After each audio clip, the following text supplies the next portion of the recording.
Hello guys, আমি না দেখলে অবশ্যই বিশ্বাস করতাম না।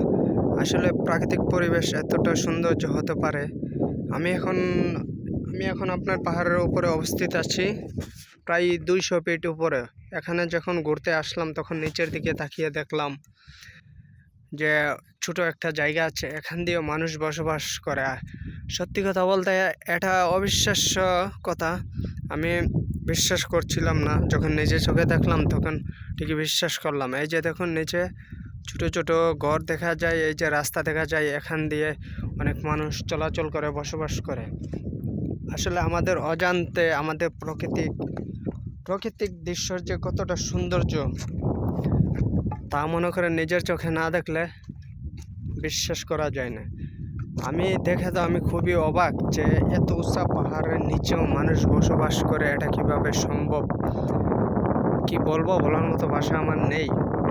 এই যে আপনারা দেখেন, এই যে এখান দিয়ে মানুষ বসবাস করে, এখান দিয়ে রাস্তা, চতুর্দিকে শুধু পাহাড়।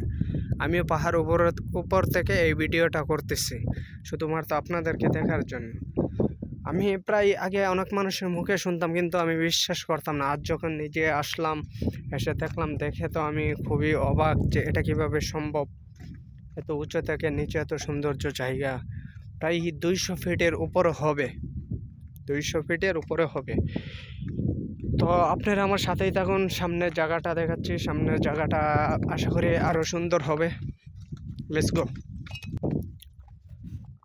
আসলে আমি জায়গাটা দেখে নিচে যাওয়ার জন্য অনেকটাই তারপর হয়ে গেছিলাম, কিন্তু সবচেয়ে দুঃখজনক বিষয় হচ্ছে এখান থেকে নামতে পারবো না।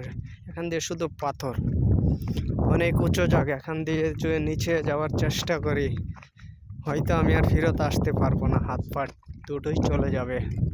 এই যে দেখেন, শুধু পাথর আর পাথর। এই জায়গাটা দেখে আমার সত্যি অনেকটা ভালো লাগছে। আশা করি আপনাদেরও ভালো লাগবে। এই যে দেখেন, এদিকে আরো সৌন্দর্য জায়গা। ওয়াও, এটা দেখে বিশ্বাস করতে পারতেছি না। এই যে দেখেন, নিচের দিকে কত সুন্দর রাস্তা, কত সুন্দর জায়গা। এই যে দেখেন, ছোট একটা ঘর দেখা যায়, এখানেও মানুষ থাকে। গ্যাস,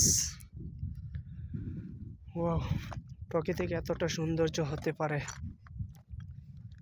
তা আজ নিজের চোখে দেখলাম। আর তার আশেপাশে কোনো বাড়িঘর, কোনো কিছু নাই।